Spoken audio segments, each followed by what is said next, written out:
फिलिस्तीनी बंदियों के साथ दुर्व्यवहार करते हुए एक वीडियो लीक हुआ है जिसकी जांच की जा रही है। वीडियो की जांच के बीच इजराइल के जो टॉप सैन्य वकील हैं उन्होंने इस्तीफा दे दिया है।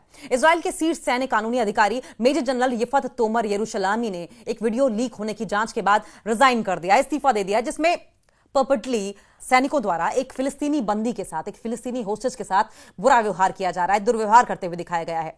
गाजा युद्ध के दौरान वीडियो जारी करने की परमिशन देने के उनके फैसले पर अब जबरदस्त रिएक्शंस आ रहे हैं और उसके बाद उन्होंने इस्तीफा दे दिया।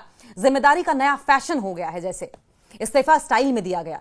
इजराइल के सैन्य गलियारों में आजकल एक नया ट्रेंड चल पड़ा है, वीडियो लीक करो फिर इस्तीफा दो। पहले जो काम इन्वेस्टिगेशन से होता था वो अब वीडियो रिलीज से ही हो जाता है। मेजर जनरल यिफत तोमर यरूशलामी ने, जो देश की शीर्ष सैन्य कानूनी अधिकारी थी, हाल ही में यह साबित कर दिया कि जिम्मेदारी नाम की चीज सिर्फ तब तक मौजूद रहती है जब तक कोई कैमरा ऑन ना हो। जैसे ही कैमरा रिकॉर्डिंग शुरू होता है, जिम्मेदारी छुट्टी पर चली जाती है। वीडियो में कथित तौर पर एक फिलिस्तीनी बंदी के साथ दुर्व्यवहार दिखाया गया, पर असली हंगामा दुर्व्यवहार पर नहीं, वीडियो रिलीज करने की अनुमति पर हुआ। यानी जो हुआ सो हुआ, पर उसे दिखाया क्यों गया? शायद आने वाले समय में सेना में एक नया विभाग बनेगा, image management and reality filtering unit, जिसका काम होगा यह तय करना कि कौन सी सच्चाई जनता को दिखानी है, कौन सी सच्चाई जनता को देखनी चाहिए और कौन सी सच्चाई सिर्फ रिपोर्ट्स में दबाकर रखी जानी चाहिए। और अब जनरल यिफत ने बड़ी ही विनम्रता से, बहुत ही ह्यूमिलिटी के साथ इस्तीफा दे दिया है। देश में तालियां बज रही हैं, देखो कितने ईमानदार हैं, गलती का पता चला तुरंत पद छोड़ दिया। हाँ बिल्कुल, जैसे कोई रेस्टोरेंट मालिक ग्राहकों को फूड पॉइजनिंग देने के बाद कहे कि अरे छोड़िए, मैं अब रसोई में नहीं, मैं मेन्यू डिजाइन करूंगा। गजा में युद्ध जारी है, मानवाधिकार रिपोर्ट्स फाइलों में बंद हैं और मीडिया डिबेट्स क्या इस्तीफा काफी है पर चल रहा है। पर असली सवाल यह है कि अगर वीडियो न लीक होता तो क्या कुछ भी होता? शायद नहीं, क्योंकि सच्चाई आजकल सबसे बड़ा अपराध है, खासकर तब जब वो रिकॉर्ड हो जाए। इजराइल के टॉप सैन्य कानूनी अधिकारी मेजर जनरल यिफत तोमर यरूशलामी ने फ्राइडे को इस्तीफा दे दिया, रिजाइन कर दिया, क्योंकि गजा युद्ध के दौरान सैनिकों द्वारा एक फिलिस्तीनी होस्टेज के साथ दुर्व्यवहार करने वाले वीडियो के लीक होने की आपराधिक जांच चल रही है। सेना के एडवोकेट जनरल रह चुके तोमर यरूशलामी तब से छुट्टी पर थे जब पुलिस ने इस हफ्ते की शुरुआत में एसडी तेईमान हिरासत केंद्र से निगरानी फुटेज लीक होने की जांच शुरू की थी। इस घटना के लिए 5 रिजर्व सैनिकों पर आरोप लगाए गए हैं। अपने इस्तीफे से पहले रक्षा मंत्री इजराइल कॉट्ज ने कहा था कि उन्हें अपने पद पर वापस नहीं आने दिया जाएगा। अपने पद में तोमर यरूशलामी ने इस बात की पुष्टि की है कि उन्होंने अगस्त 2024 में वीडियो जारी करने की परमिशन दी थी और इस फैसले पर बाद में राजनीतिक प्रतिक्रिया हुई और उनकी बर्खास्तगी की मांग की गई।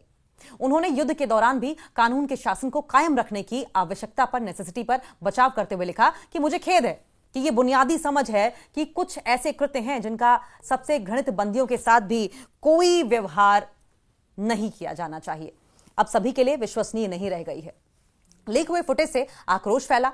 इजराइल के N12 न्यूज द्वारा एक लीक हुए वीडियो जिसको पब्लिश किया गया था, ब्रॉडकास्ट किया गया था, उसमें सैनिकों को एसडी तीमन कैंप में होस्टेजेस को ले जाते हुए दिखाया गया।